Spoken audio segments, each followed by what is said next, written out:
로마서 2장 17절부터 29절까지의 말씀 우리 한 목소리로 함께 읽겠습니다.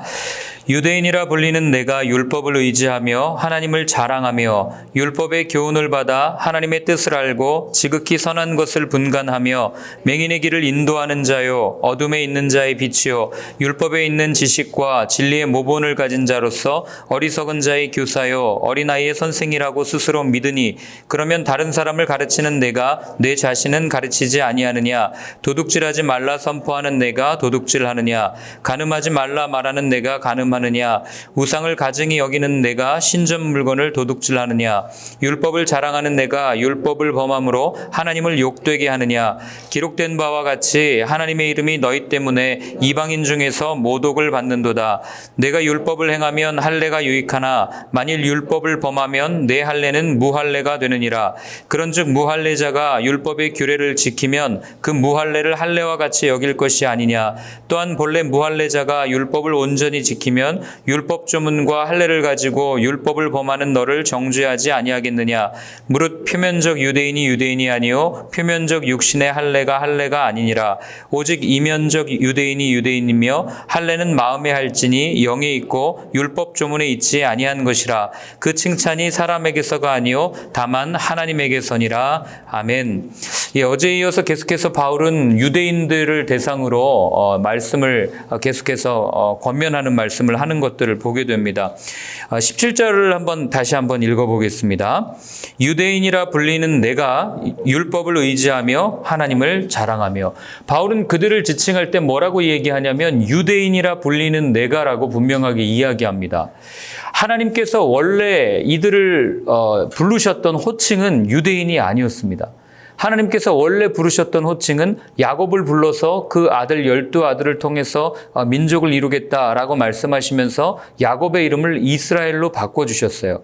그런데 이들이 이스라엘이라는 이름보다 유대 또는 유다라는 이름을 더 사랑하게 된 배경은 그 역사 속에 우리가 아는 것처럼 북이스라엘이 아수르에 멸망하지 않습니까? 그리고 그 북이스라엘이라는 호칭을 썼던 국가가 아수르에 멸망당하고 아수르가 그 지역 사마리아 지역 이 독특한 유대인들을 이 자기 민족으로 삼기 위해서 이주 정책을 펴죠. 민족 이주 정책을 펴니다. 그때부터 사마리아 사람들은 굉장히 더러운 사람들이라는 이미지가 너무나도 강했기 때문에 그들은 하나님이 주셨던 이스라엘이라는 이름보다는 남쪽의 정통성을 지키고 다윗 후손이다라고 하는 것을 말하기 위해서 유다 또는 그걸 따르 그 민족 유대인 이 이름을 더 소중하게 여기고 그렇게 사용했다는 것을 알게 되는 거죠. 그러니 유대인이라고 하는 이름 자체가 그들의 고집과 그들의 완고함을 그대로 나타내는 단어라는 것을 우리는 알게 됩니다. 자, 그들이 스스로 어떻게 생각했냐면 오늘 17절에도 보면 하나님을 자랑했다라고 이야기하고 18절과 19절에 보면 율법의 교훈을 받아 하나님의 뜻을 알고 지극히 선한 것을 분간하며 맹인의 길을 인도하는 자요 어둠에 있는 자의 빛이요 율법에 있는 지식과 진리의 모본을 가진 자로서 어리석은 자의 교사요 어린아이의 선생이라고 스스로 믿으니 이렇게 표현하고 있습니다.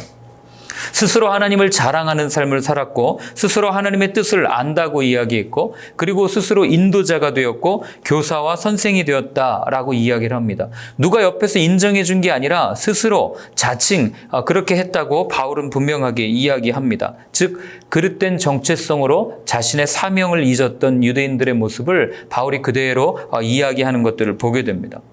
하나님께서 맡기신 사명, 말씀을 주셨고 세상의 모든 사람들 가운데 하나님의 뜻을 드러내고 하나님의 의를 드러내고 하나님의 영광을 드러내라고 하는 자신들의 사명은 잊은 채 그저 자신들은 유대인이라고 하는 그 어떤 그 선민의식 때문에 나는 하나님의 말씀을 가졌습니다. 하나님이 우리를 불러주셨습니다 하는 그 그릇된 정체성을 가지고 이렇게 엉망으로 살았다는 것을 껍데기만 남아있는 형식만 남아있는 그런 삶을 살았다는 것을 우리는 알게 되는 겁니다. 로마서가 이방인들보다도 유대인들을 위해서 기록되었다는 그 내용을 우리가 분명히 안다면 오늘날 이 유대인은 누구를 의미하겠습니까? 오늘날 유대인은 사실 그리스도인을 의미합니다. 본문에 나오는 유대인 대신에 그리스도인이라는 단어를 넣어서 쭉 본문을 읽으면 그렇게 별로 다를 것이 없다는 것을 알게 됩니다. 우리도 하나님의 말씀을 가졌다고 자랑합니다. 우리 스스로가 굉장히 그리스도인으로서 굉장한 윤리의식을 가지고 살아간다고 생각합니다. 그런데 사실 가만히 보면 세상 사람이나 우리나 별반 차이가 없습니다.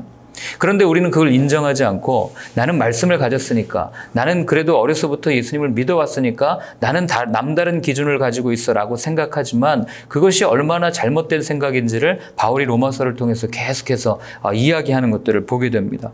왜 이렇게 되었을까요? 이유는 여러 가지가 있겠지만 그 중에 하나는 사람을 너무 의식하기 때문에 그렇다는 거죠. 다른 사람을 시선을 의식하다 보면 삶 자체가 위선적으로 변하기 쉽다는 것을 예수님께서도 계속해서 말씀해 주시지 않습니까? 근데 물론 우리는 살면서 하나님도 적당히 의식해야 되고 사람도 의식해야 됩니다. 그렇지 않으면 우리는 굉장히 이기적인 삶을 살 수밖에 없는 거 아니겠어요? 아무도 의식하지 않고 나만 생각하고 산다면? 하나님을 적당히 의식하는 행동이 사실은 예배예요. 그런데 그것이 조금 더 지나치면 우리는 형식적이고 종교적인 삶으로 전락할 수 있고, 사람을 적당히 의식하는 게 예입니다. 그러나 그것이 지나치면 외식적인 삶으로 바뀌어질 수 있는 거죠. 그럼 어떻게 하라는 거냐? 사실 바울이 로마서의 뒤에 이제 계속 얘기하지만 자기 자신이 제일 잘 압니다. 내가 무슨 마음으로 이렇게 살고 있고, 또 내가 무슨 마음으로 교회에 나오고, 내가 무슨 마음으로 이렇게 행동을 하고 있는지, 어떠한 마음을 가지고 사는지를 잘 알고 있는 거죠. 그걸 바울이 계속해서 이야기를 하는 겁니다. 우리 21절부터 24절까지 한번 같이 읽어보겠습니다. 그러면 다른 사람을 가르치는 내가 내 자신은 가르치지 아니하느냐? 도둑질하지 말라 선포하는 내가 도둑질하느냐? 간음하지 말라 말하는 내가 간음하느냐? 우상을 가증히 여기는 내가 신전 물건을 도둑질하느냐? 율법을 자랑하는 내가 율법을 범함으로 하나님을 욕되게 하느냐? 기록된 바와 같이 하나님의 이름이 너희 때문에 이방인 중에서 모독을 받는도다. 자, 오늘 바울이 유대인들을 향해서 지적하는 게 뭡니까? 다른 사람을 가르친다고 말하는, 다른 사람들을 구원한다고 말하는 내가 내 자신은 가르치지 않냐? 도둑질하지 말라고 말하는데 너는 왜 도둑질하냐? 제가 오늘 제목을 내로남불의 초고수라고 적어놨는데, 유대인들이 그런 삶을 산 거예요. 남이 하면은 불륜이지만 내가 하면 로맨스라고 하는 그런 그릇된 생각을 가지고 세상에 정확한 기준을 그어놓고 이 선을 넘어오면 우리는 거룩한 사람들, 이 선을 넘어오지 않으면 부정한 사람들. 근데 그 선이 뭡니까? 하나님께서 주신 율법이에요. 하나님께서 율법을 주셨을 때는 그 율법에 담겨있는 정신, 즉 사람을 구원하고 사람을 살리고 그리고 사랑하라고 하는, 이웃을 사랑하라고 하는 그것을 우리의 삶의 기준으로 주셨는데, 그들은 그 본질은 언제부턴가 잊어버리고 그 말씀대로 그대로 행하는 삶, 마음은 다른 데 있어도 그저 내가 겉으로는 말씀을 지키는 것처럼 행동해도 나는 유대인이야 라고 하는 그런 어떤 잘못된 견장을 차고 있었기 때문에 오늘 바울은 그들에게 분명하게 이야기를 하고 있는 겁니다. 왜 가르치는 대로 안 사냐? 사실 이게 오늘날 교회를 향한 세상의 비난 아니겠습니까? 목사들의 부패와 교회의 횡령, 이런 걸 보면서 또 물론 언론들이 또 유독 교회만 또 그렇게 비난하는 것 같은 인상을 지울 수는 없지만, 그럼에도 불구하고 왜 말씀대로 안 사냐, 이 얘기를 우리한테 하는 거 아니겠어요? 오늘 여기 보면 신전의 물건을 도둑질하냐, 이 얘기는 오늘날 얘기로 하면 교회에다 헌금한 돈을 가지고 왜 횡령해서 마음대로 행동하냐, 그거랑 똑같은 말이라는 것을 알게 됩니다. 그렇게 하나님의 이름을 자랑하는데, 하나님께서 하셨다고 이야기하고 하나님의 뜻이라고 이야기하는데 결국에는 세상 사람들로 통해서 하나님의 이름이 모독되고 있는 그런 현실, 이런 현실과 바울이 유대인들을 바라보는 현실과 너무 똑같다, 너무 다를 게 없다라고 하는 것을 우리는 알게 되는 거죠. 하나님께서는 하나님의 말씀을 지키기를 원하셨지, 이 유대인들처럼 하나님의 말씀을 지키는 것보다 하나님께 선택된 백성, 유대인이라는 자부심을 가지고 잘못된 방향으로 걸어가기를 원치 않으셨던 겁니다. 이런 모습이 우리도 그럴 때가 있어요. 우리는 십자가를 굉장히 소중하게 여깁니다. 십자가를 자랑합니다. 귀에 걸기도 하고 목에 걸기도 하고 집집마다 부적처럼 걸어놓기도 합니다. 그리고 십자가를 걸어놔야만 마음이 편해진다고 말씀하시는 분들도 있습니다. 그런데 예수님께서 그 십자가를 지셨던 그 이유와 목적은 언제부턴가 다 사라져버리고 그냥 예수님이 지신 그 십자가 모양만 붙들고 있는 거예요. 예수님께서 왜 그 십자가를 지셨습니까? 하나님과 원수되었던 우리를 하나님 앞에 데리고 오기 위해서, 사람과 사람 사이에 원수되었던 우리를 하나님 앞, 또 사람 사이에 그 하나님의 나라, 그 공동체를 이루어가기 위해서 십자가를 지시고 모든 죄를 사해 주셨지만 우리는 그거는 언제부턴가 저 뒤에다가, 아니 책장 속에다가 숨겨놓고 그저 우리가 좋아하는 십자가 모양을 그 무늬를 새기면서 나는 그리스도인입니다 라고 이야기하는 오늘날의 현실을 로마서 바울은 그대로 이야기하고 있는 겁니다. 그래서 예전에 어떤 미국의 한 목사님이 Not a Fan이라는 책 써가지고 예수님의 팬입니까? 제자입니까? 라는 질문을 던졌던 그 책의 제목을 한번 제가 본 적이 있는데, 그 얘기가 그 얘기 아니겠습니까? 내가 내 기호에 맞추어서 내가 좋을 때는 예수님 따라가고 그렇지 않을 때는 뭔가 조금 아닌 것 같고, 뭐 이런 모습들을 그 책에서는 그대로 고발하고 있는 것 아니겠습니까? 25절부터 27절까지를 한번 같이 읽겠습니다.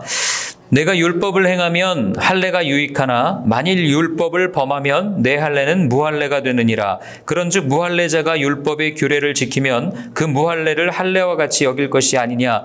또한 본래 무할례자가 율법을 온전히 지키면 율법 조문과 할례를 가지고 율법을 범하는 너를 정죄하지 아니하겠느냐. 자, 바울이 그 다음에 하는 얘기는 그겁니다.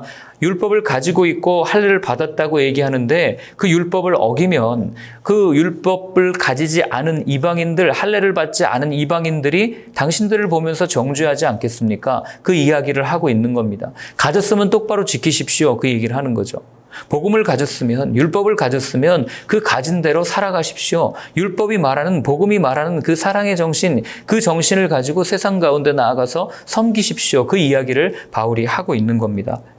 아까도 얘기했지만 십자가 얘기를 했는데 저희는 상징을 실제로 오해하는 경우가 참 많습니다. 하나님께서 왜 우리에게 십자가라는 형상을 보여주셨습니까? 그게 절대적인 형상입니까? 그렇지 않아요. 그래서 종교개혁자들은 교회에 십자가 거는 것도 금지했습니다. 이유는 십자가가 우상이 될 수 있기 때문에. 그런데 저희 그 교회에도 보면 십자가가 없고 이곳에도 없지 않습니까? 많은 분들이 예전에 청담동에 있을 때도 그렇고 와서 묻는 게 왜 이 교회는 십자가가 없습니까? 이걸 가지고 질문하고 또 시비를 걸었던 분들도 계십니다. 아니, 십자가가 뭔데요? 십자가는 그 나무 모양 또는 뭐 철제 모양으로 새겨놔야만 십자가입니까? 아니에요. 십자가는 눈에 보이는 것이 아니라 우리의 마음에, 우리가 예수님의 길을 따라가겠다고 다짐하고 결단하는 그 마음이 십자가지, 그렇지 않고 눈에 보이는 것만 세워놓고 내 뜻대로 살아가는 그런 게 무슨 십자가고 그런 걸 걸어놨다고 어떻게 교회가 될 수 있겠습니까? 십자가는 구원의 상징이지 그 자체 효력이 있는 게 아니라는 거죠. 그런데 우리는 그 상징을 보고 마치 그게 실제인 것처럼 그게 없으면은 교회가 아닙니다. 이렇게 말씀하시는 것들을 보게 됩니다.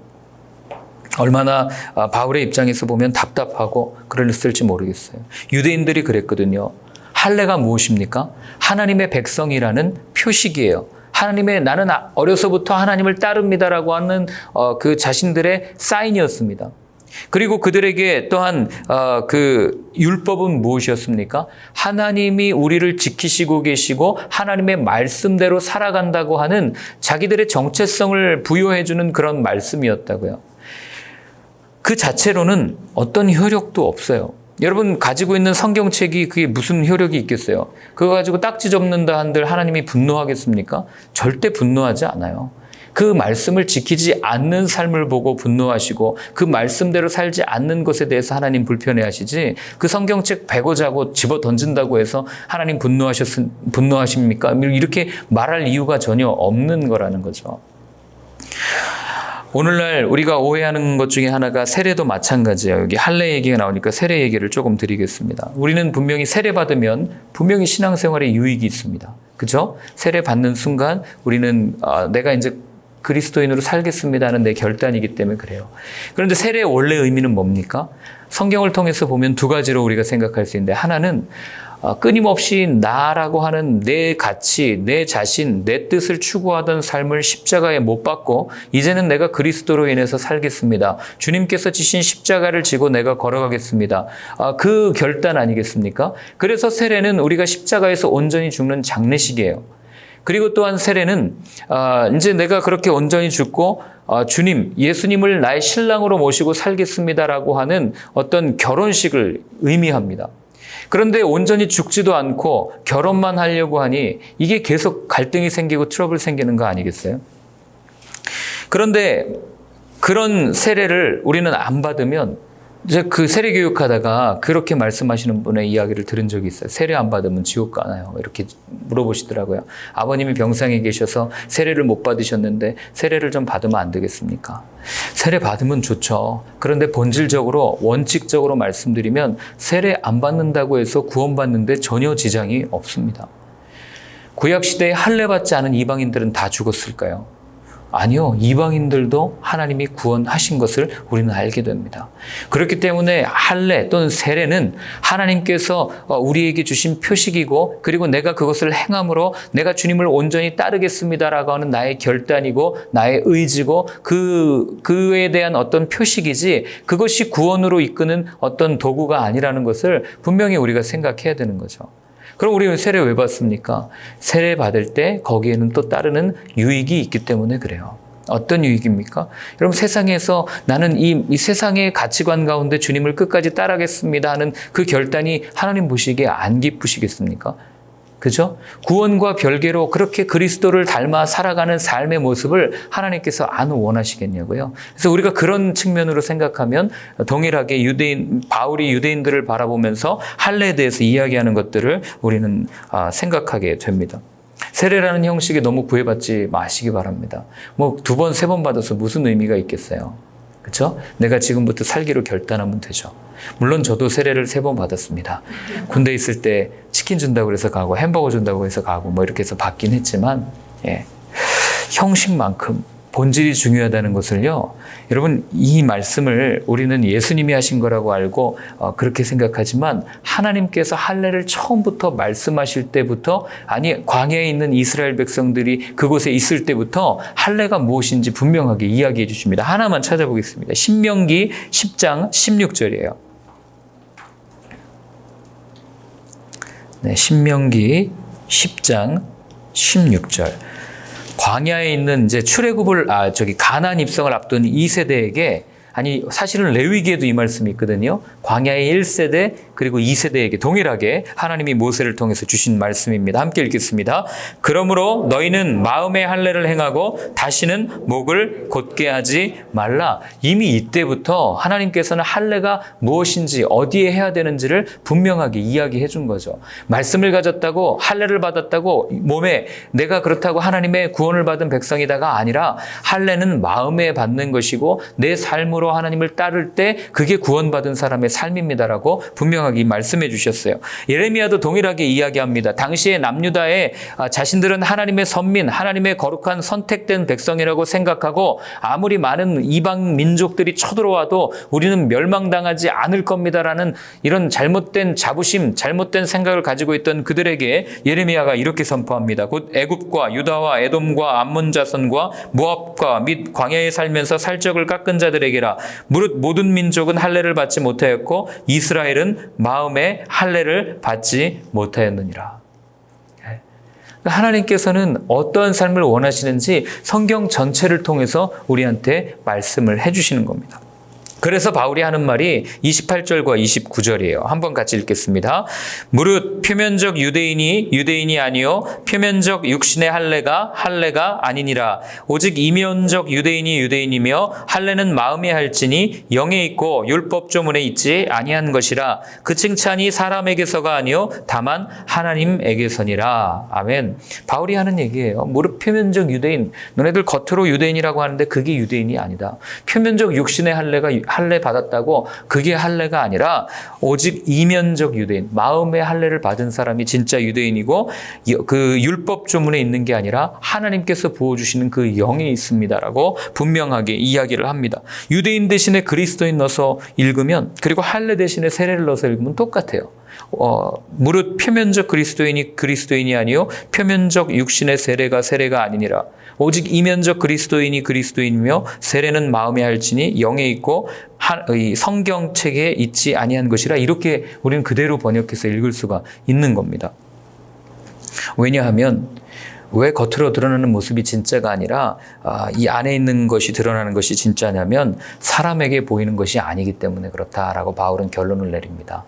그래서 하나님은 외모를 취하지 않는 분이다라는 것을 바울이 다시 한번 이야기를 하는 겁니다.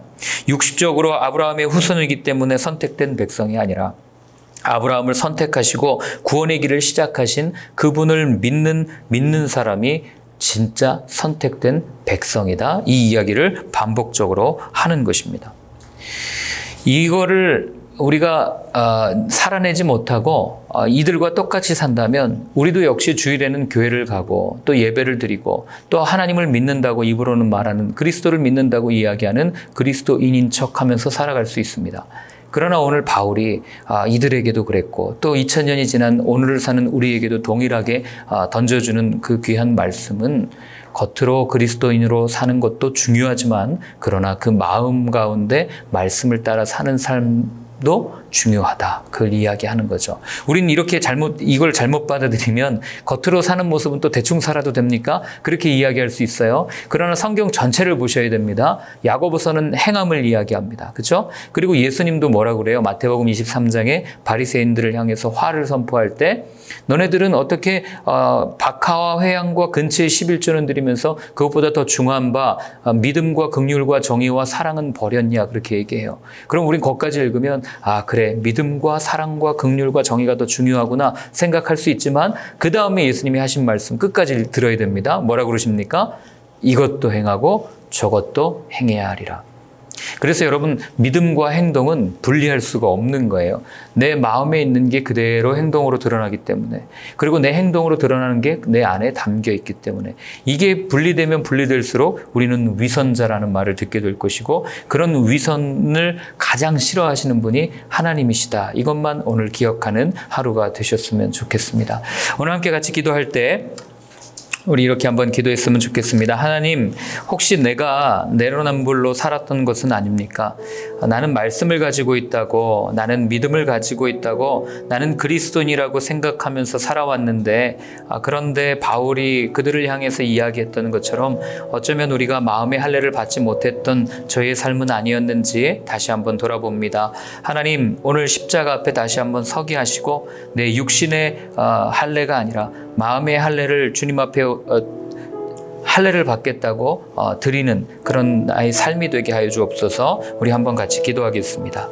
하나님 아버지, 오늘 아버지 하나님 바울이 유대인들을 향해서 선포했던 그 말씀들을 기억합니다. 표면적 유대인이 아니고 표면적 할례가 아니라 오직 이면적 유대인, 이면적 할례, 우리의 마음 가운데 할례를 받는 것이 진정한 하나님의 백성임을 바울이 이야기합니다. 하나님, 나의 삶이 그런 삶이기를 원합니다. 하나님, 겉으로 또 속으로 동일하게 하나님의 말씀을 적용시킬 수 있도록 도와주시고 하나님, 그 삶을 살아가는 그 내내 하나님의 말씀에서 벗어나지 아니하고 또 내 마음으로 믿었고 내 마음으로 따랐던 그 말씀대로 하나님 살아갈 수 있는 나의 삶이 되게 하여 주옵소서. 하나님 아버지, 오늘도 하나님의 말씀 붙들고 하루를 걸어갑니다. 오늘 주신 말씀처럼 먼저는 우리의 마음에 할례를 행할 수 있는 저의 삶이 될 수 있도록 도와주시고 그 마음의 풍성함이 우리의 삶으로 드러나서 우리의 주위에 있는 많은 사람들에게 그리스도의 풍성함, 그리스도의 넉넉함을 전하며 나아가는 저의 삶이 될 수 있도록 주님 도와주시옵소서.